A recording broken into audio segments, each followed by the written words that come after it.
vídeo de hoje é sobre um conto do Edgar Allan Poe chamado O Poço e o Pêndulo.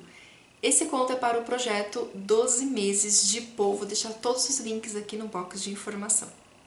Aqui está o conto O Poço e o Pêndulo. E, gente, que conto terrível, assim. O Edgar Allan Poe, como ele consegue, né, com as palavras, com a escrita, transmitir assim, um desconforto, um desespero, uma aflição tão grande no leitor. O Poço e o Pêndulo é narrado por um cara, né, por um rapaz, que ele foi preso pela Inquisição. Isso lá na Espanha, em Toledo. Então ele começa narrando no momento em que ele foi... que ele passou por torturas. Ele não fala exatamente o que ele passou, o motivo pelo qual ele foi preso, mas óbvio que nós sabemos que foi por alguma heresia, tá? Mas isso não é colocado dentro do conto, então você fica meio que sem saber. Mas enfim, né? É um ser humano que foi preso ali pela Santa Inquisição, então ele começa narrando a agonia.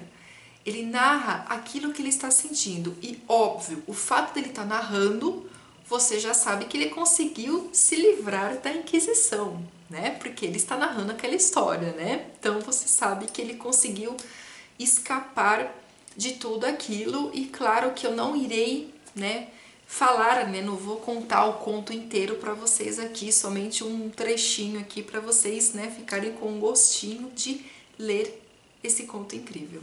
Então ele recebeu a sentença de morte e passou por algumas torturas. E aí tem uma parte que ele narra o seguinte, né, que ele tá olhando para um altar que tem umas velas. Aí ele fala o seguinte: "E então meu olhar recaiu sobre as 7 velas altas em cima da mesa. No início exibiam o aspecto da caridade e pareciam esguios anjos brancos que me salvariam. Mas então, de repente, a náusea mais mortífera tomou conta do meu espírito e senti cada fibra do corpo vibrar como se eu houvesse tocado o fio de uma pilha galvânica. Enquanto as formas angelicais tornavam-se espectros sem sentido, com cabeças de fogo, e vi que dali nenhum conforto adviria. E então insinuou-se em minha imaginação como uma rica nota musical o pensamento do doce descanso que devia ser o túmulo." Então ele desejou tanto ir para o túmulo, né? E provavelmente esses anjos, né, que ele tinha visão de anjos e que depois acabaram se tornando espectros, provavelmente eram as pessoas, né, os padres, bispos, monges, enfim, acredito que eram monges, porque ele fala muito sobre monges no livro, ele cita monges.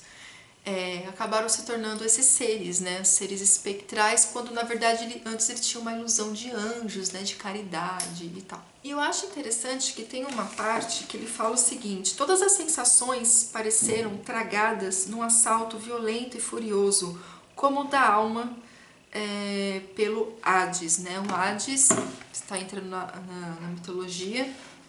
Então, a questão de inferno para ele, independente se é dentro da mitologia cristã ou em qualquer outra mitologia de qualquer outro panteão, é inferno, tá? É algo ruim, é um lugar péssimo. E aí ele narra que teve uma hora que ele desmaiou, ele simplesmente desmaiou de medo, enfim. E aí ele começa a narrar para você as coisas que ele está sentindo nesse desmaio. E de repente ele acorda e ele está dentro de um que parece ser um calabouço. Então ele estava num lugar extremamente apertado, um lugar que não havia luz, era um lugar totalmente escuro. Então ele criou forças e foi andando, né, meio que tateando ali para saber onde que ele estava. Ele tinha que sair dali, ele tinha que fazer alguma coisa. E aí, gente, que é terrível. Porque pensa a agonia de uma pessoa dentro de um calabouço. É uma coisa horrível, assim, e conforme vai narrando, você vai sentindo toda a aflição dele. Eu chegava até a me arrepiar durante a leitura. Quando ele levantou, né, quando ele acordou e estava nesse calabouço, ele viu que ele não estava mais com as roupas dele, Ele tava com tipo uma roupa de uma túnica. Ele tinha uma faca na roupa dele que, enfim, não estava mais lá. Isso deu mais desespero nele ainda.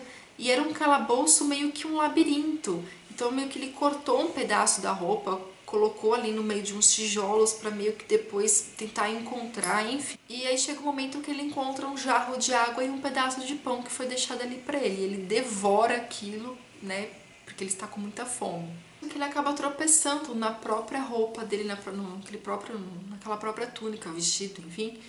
E ele cai de cara no chão. E ele percebe que conforme ele cai, porque estava tudo escuro, que tinha meio que um abismo, que uma parte da face dele não encontrou o chão, era tipo um abismo. E o que ele faz?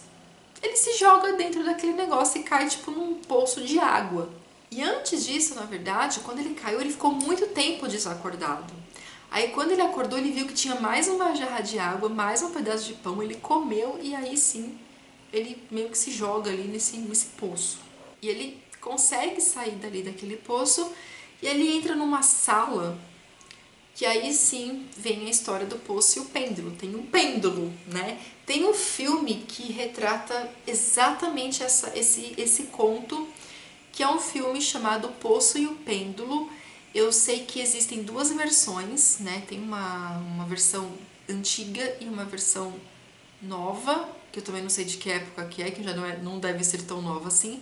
A versão que eu assisti é a primeira versão. E é exatamente o que é narrado aqui, você tem ali naquela cena no filme. Então ele percebeu, ele sentiu que ele estava sendo observado por monges, que ele chama de demônios. Ele estava com muita fome e sede, apesar do medo que ele estava sentindo.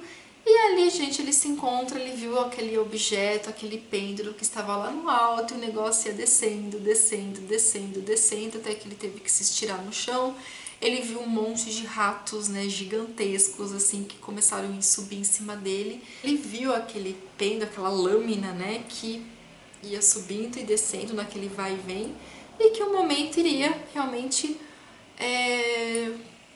cortá-lo, né? Então ele chega até no momento em que o pêndulo rasga a camisa dele, pega um pouco do peito dele, e aí acontece uma coisa que aí eu não vou comentar com vocês, tá? Acontece uma coisa ali que eu não vou comentar. No filme essa parte muda um pouquinho, mas é isso, gente. Eu não tenho mais o que falar desse conto e também não sei, em palavras aqui, transmitir para vocês a aflição, o medo que é esse conto. É um conto que tem que ser lido, não dá para ser contado. Eu não vou conseguir passar para vocês a aflição, o sofrimento que esse cara tá sentindo. É só vocês lendo mesmo. Edgar Allan Poe é uma pessoa, assim, um escritor incrível, e você fica extremamente agoniado ao ler o conto. Então é isso, gente. O próximo conto que eu irei ler é eu sempre esqueço o nome, Ligéia, ok? Então é isso, beijos pra vocês e até o próximo vídeo. Tchau!